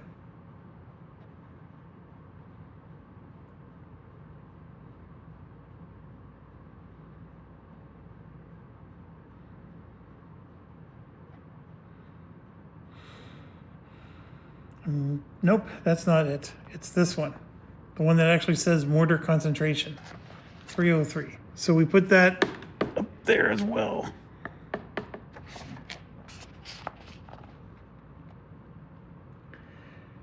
The concentration marker makes it easier to call for fire in the same location later in the mission, as the coordinates are now recorded and the mortars are locked on target, so long as the firing agency does not fire elsewhere in the meantime. So this concludes the friendly phase. To recap, we've used different actions from the action menu. I'll let you look at these. We used activate. That one we've used before. Move to an adjacent card. We've done both of these before. The new one is we did call for fire. So 2 tutorial missions, and although I do appreciate we're learning combat this time around, but we've now done 3 out of the 50 actions that are in the game. But it's it's fine. I mean, I appreciate that they're giving us baby steps here. So now it's saying we just skip the enemy HQ and go straight to enemy activity check. So I'm going to try to do this without reading because I want to learn. And you need to learn too, right? So it's still deliberate defensive tactics. And he's pinned. So there should be one here that shows that he's pinned. And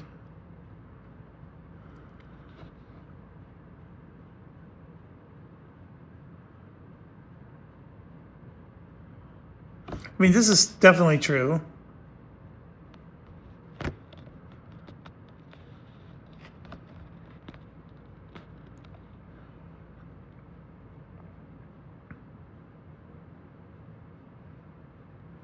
I guess that's the one that they're under fire from a different direction in its own PDF.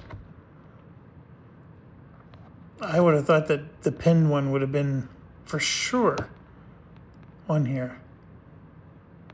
Okay, so let's see what it says.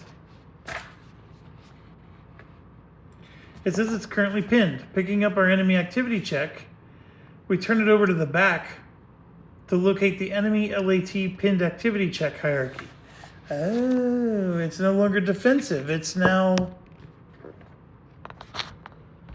pinned. All right, so let's see if we can figure out this one. No. No. No. I would say this one, pinned under cover, is the one we're going to get. Let's see what it tells us. It doesn't matter what the unit was originally. All pin units use this chart. And working from the top, we go to pinned under cover. Ding, winner, chicken dinner. On the pin table, it doesn't matter what tactics the enemy are using. The column on the left is for units in visual verbal communication with a leader, and the column on the right is without. There are no leaders present, so we draw a random number between 1 and 4 and look at this right column. I still don't know what those numbers mean, but we'll figure it out. The action card 25 is drawn. This, of course, matters because we're doing a random number.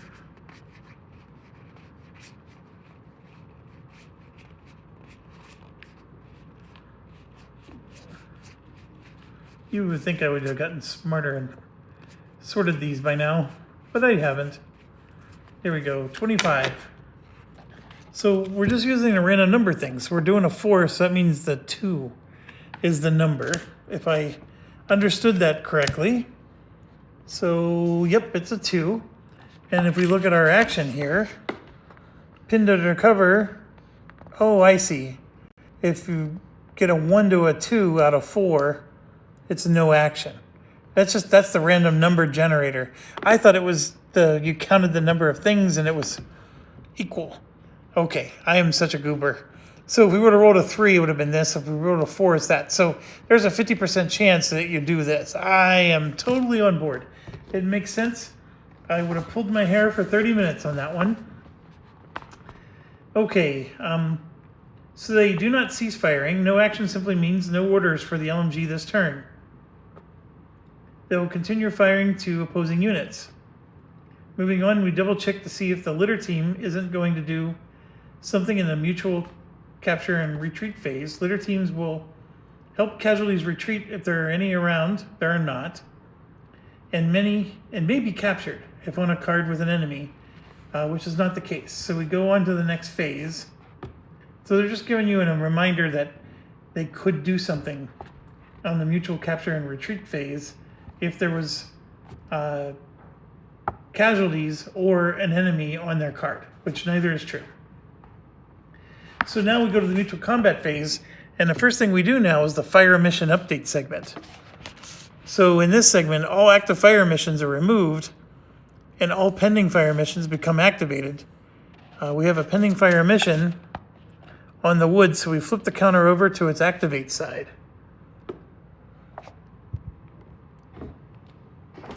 I gotta stand up for this. So the pending fire mission, if we flip that over, oh yeah, it is. Look at that, the boom, boom, boom. So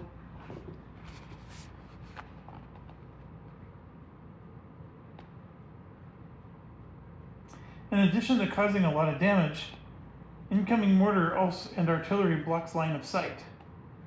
It blocks for all line of sight for any units under it and anyone trying to shoot it. So units will continue firing into a card with an incoming marker, although likely the most effect they will have is a crossfire modifier, as incoming tends to be the most powerful VOF on the card. So we remove the German PDF marker as it's no longer able to see or fire at the orchard. So this goes away. And remove the VOF marker from the orchard. Our litter team is no longer under fire.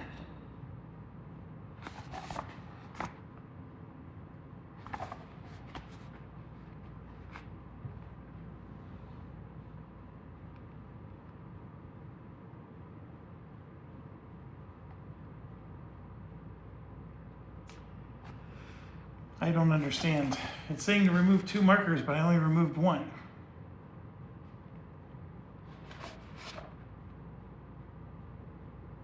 Okay, so it says remove the LMG's PDF marker as it's no longer able to see the orchard due to all the dust and smoke.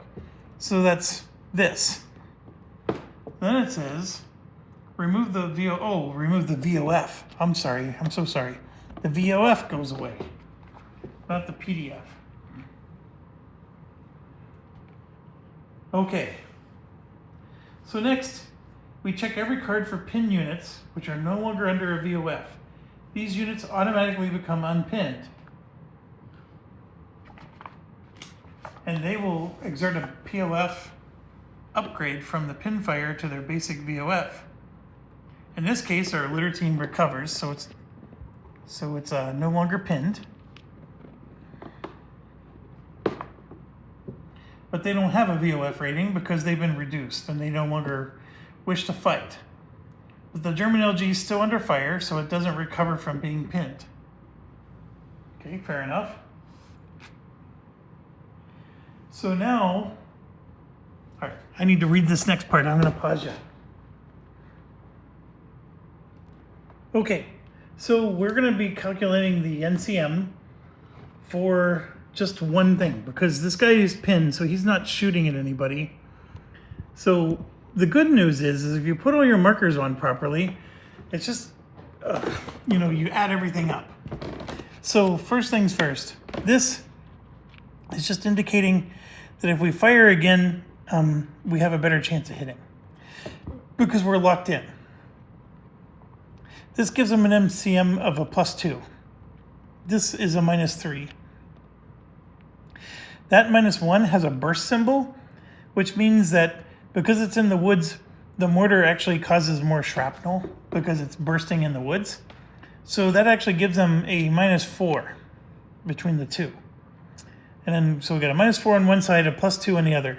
The pinned actually helps them, gives them a +1. And then the small arms gives them a 0. And then the crossfire gives them a -1. So we're looking at 3, 4, 5 down and 3 up. And they're also in a foxhole. So 2, 3, 4 up. So that's a -1, right, net. So we draw our card. And it's card number 40. I believe. Nope, card 31. So the -1 here is a hit. So we hit him, yay! And then what you're supposed to do is you draw another card, and that's what the card 40 is, to see what happens to him. Now he has line veterancy, just like we did, and so for a line veterancy, he's paralyzed. That's the P. So we drew a P. So what that means is that the pin goes away, and it's replaced with a paralyzed. So the unit's now paralyzed. So what does paralyzed mean? What they told us to do is you take the machine gun off the board because they're no longer interested in fighting. They're just like a litter team, except they're only interested in retreating. Whereas a litter team will stick around and help other units to help out with casualties. They're just no longer interested in fighting. A litter team, the paralyzed team is done. It did explain that they can be rallied if there was a leader nearby, but there's not in this scenario. So it's destroyed, basically. Now,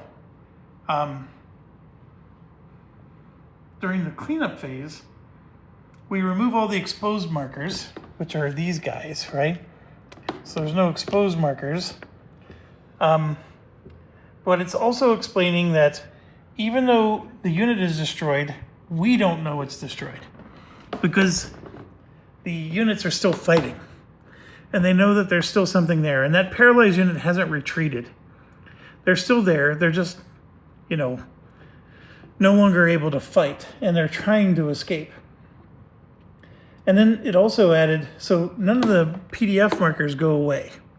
So these shooting markers stay. And I think all the crossfire, the VOF crossfire, the incoming mortar, all that stays. Now, it says that the fire emission segment turn is when that would get updated. But remember, that doesn't occur until after the action phase. So what it's trying to explain to us is that we want to go in and capture that. But if we move units in before these PDFs disappear, you run the risk of friendly fire. So you can't just run units in to capture it if it's under fire. So we got to sort of wait for these to lift and for them to cease fire and then go in and capture that. So that's what our next turn is. And it's basically explaining, though, that since they have no leader and can't rally, this is a victory. It's just we don't realize it's a victory yet. Our units don't. So now we move to turn 4. So we activate, and they're telling us to draw card 36.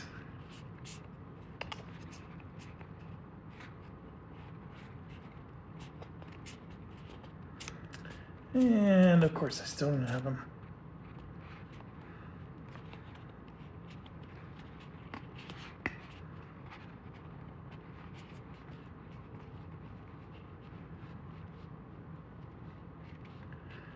Oh boy. I was down to the last 3 cards and I finally found it. So all of this, just to tell us, we got 3 actions. So we'll put our marker over here on 3. And then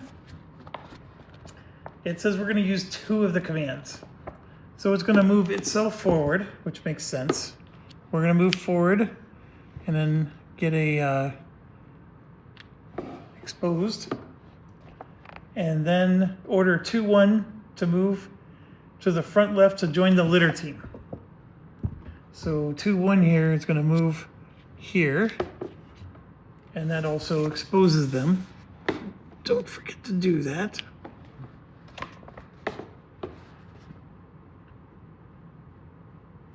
So to carry out this move, its PDF is removed. Done. Along with the crossfire on the woods.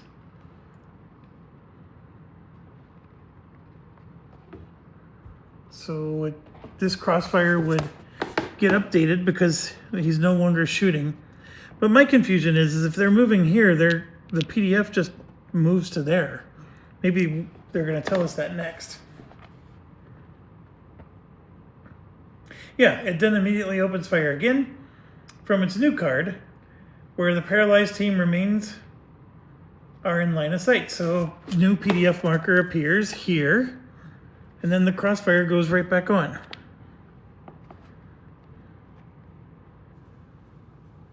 And it says that the first platoon is saving a command. So it did 2 actions and it's going to save 1. And let's see. Skipping the impulses, we then draw an action card, number 27, to do the general initiative. So I may not find this card quickly, but apparently it has 2 commands written on it, and we're going to get 1, which is pretty typical of these cards so far, I'm noticing.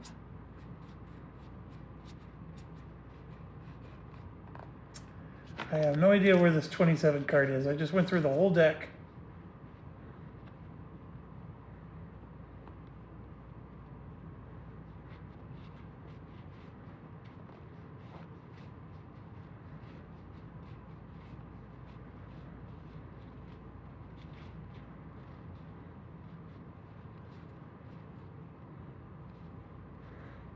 Here it is. So yeah, we drew a card. It has a 2 on it, so we get 1 action. So now it wants us to, there's plenty of things we can do with this command. There's a bazooka itching to be fired, or one of our squads could be made to concentrate fire on the paralyzed team. None of that's going to make a difference, so we opt to command the litter team and rally. This is an automatic success as the litter team is not under VOF. Rallying LATs takes them up 1 level of combat effectiveness from paralyzed to litter to fire team.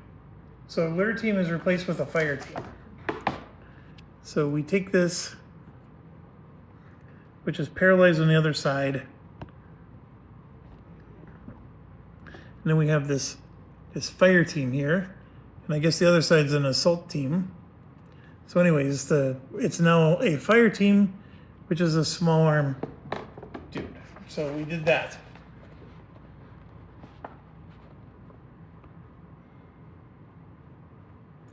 But no changes in the VOF, as it's just another small arms.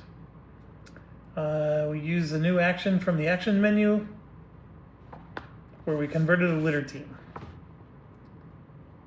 So then we check the pin segment, and it's a pinned under cover, just like last time. So we're gonna have to do another card to do a random number of 1 to 4, and we drew card 48.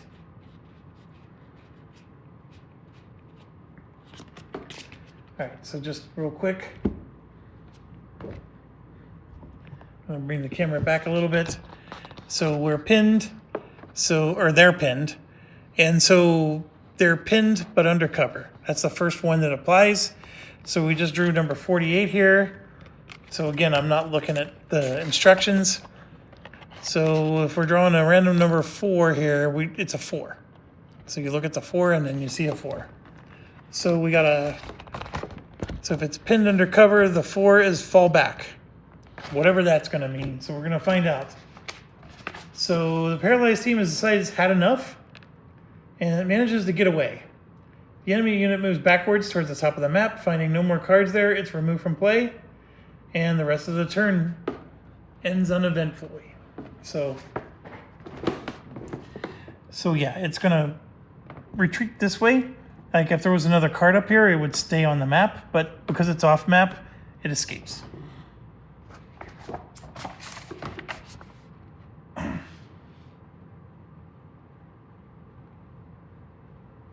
So it's saying that in later turns, we can cease firing and move up our units to secure the woods.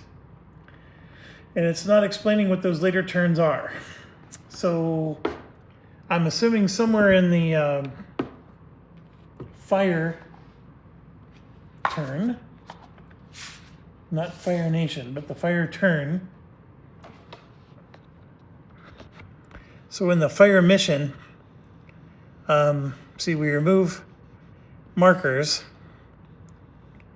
then potential contact evaluation, we skip, pinned recovery, combat effects,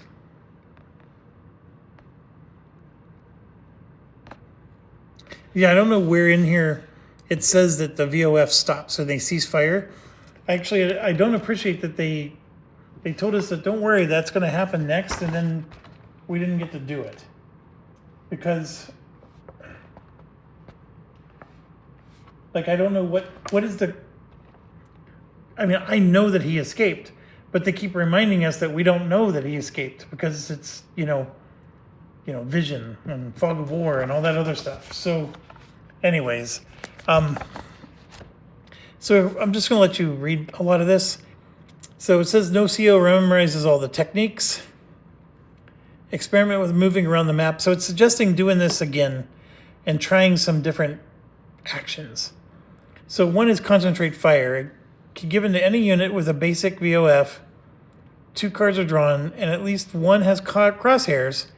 Then you put a concentrated fire marker on the target.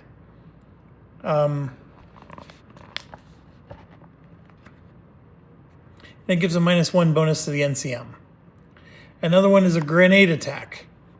You can order your bazooka to fire an enemy at close range, or order any VOF rating to carry out a grenade attack. A -4 grenade hit gets placed on the target. You can attempt to remove a pin marker as one of your rally actions. Infiltrate. You can attempt to move without being marked with an exposed marker. When moving from a card with a VOF on it, or to a card with a VOF on it, an attempt can be made to infiltrate by drawing 2 cards and looking for... Oh, that's pretty interesting. I wonder what the probability of that is. Probably not very good. And it's just saying that's one of the... so you can carry out a point-blank grenade attack, capture the team so he doesn't escape, and successfully carry out an attack with your bazooka team. So they're telling you to try again and try those things. I'm not sure how interested I am in that. I definitely want to understand the different strategies, and I do appreciate that there are different strategies, but I would rather have something. I'm just going to move on. But anyways, hopefully this is a good start. How much am I going to read to you and play? I don't know. I mean, part of this channel and what we do is we learn together. So I'm learning, you're learning, we do it together. And part of the reaction is it's real. Like, if I think the game starts to suck, I'm telling you.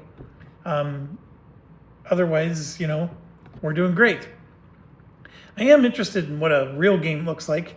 I am very understanding that I'm still in my training wheels here. Am I enjoying the game?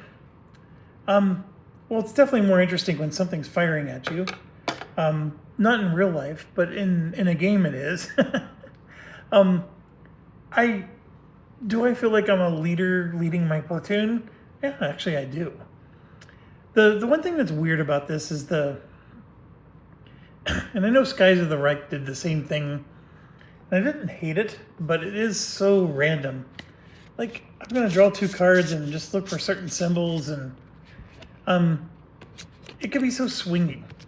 And I know that they're supposed to be equivalent to like rolling dice. It's just that I would rather roll dice than draw cards, because the whole cards thing it's very swingy on me. Now, I do appreciate though that the card has so much information on it, and I'm just drawing cards to get a random number generator. I'm drawing cards to get whether it hit, and then if it did hit, what happens to them. Whereas the dice rolling is painful because, okay, I got to look at this table first, and then I'm going to look at that table. So now I'm constantly flipping between different tables. So I understand the cards, and it does spare me from having to just constantly be looking at tables and rolling dice. So I appreciate that. I guess, some of it's getting a feel for what's the probability on these cards that you're going to get what you want. And it's going to make some of the actions less desirable. Because it's like, hey, infiltrate sounds cool, but if there's only so many infiltrate pictures on these cards, I may never want to do infiltrate for that reason. That's the thing that I'm wondering if that's going to ruin the game a little bit. But does it feel like I'm managing a squad? Sort of. It's got a little bit of a weirdness with the actions. And maybe once I have more than one platoon and then I can activate more than one unit, that'll be nice. I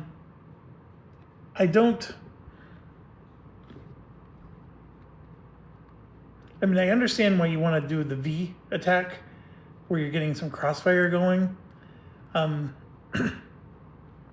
It just feels like, why wouldn't you just do a whole squad move to here, and then move one unit to there, or whatever, with the generic move, and then, just do something like that. So that way you're just moving everybody in at once. That part felt weird, that we're only going to move in some at a time. The action economy is weird.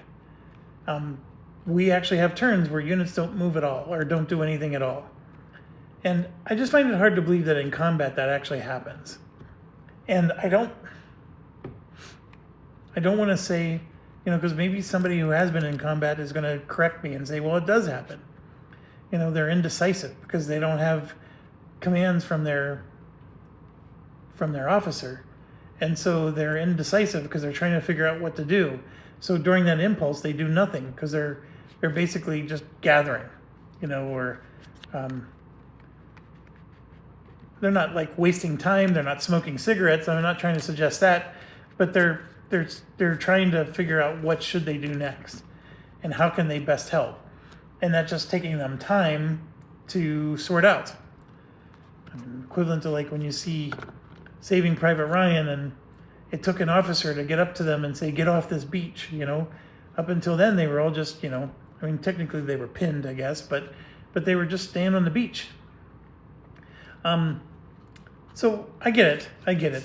The action thing is still the weird thing. And D-Day at Omaha Beach did the same thing with actions. Like, it made me wish I could just, I don't know, I like games where everybody gets an action. And I get to do something with every squad. Where you get limited actions and you're drawing a card to see how many actions you get. I think it definitely makes it a very tactical game because you can't plan what you're going to do. So if everybody gets an action, you can probably be more strategic. And I like strategic in my games, but I definitely understand. I think that real combat is more tactical than strategic. So I'm waffling. Jury's still out. I got to get through these tutorials to play a real mission with real experience points. Do I want to stop playing? Absolutely not. In fact, my son's at West Point. I want him to play this and just me watch him play. The problem is he does this all the time in real life, and he's sort of fatigued by it all. So that's the hard part with getting him motivated. But anyways, I finally got this thing off my shelf after 2 years, and I'm glad for it. And I feel like there is a cool game here. There you go. There's my review. But man, oh man, is the curve to get into this so steep. I mean, going through these baby step books, I've gone through, what page are we on? We're on page 26. 25 pages to do 2 missions, and they're very simple missions. It's a marathon for sure. Anyways, I appreciate it, and thanks for watching. As always, stay awesome, everybody.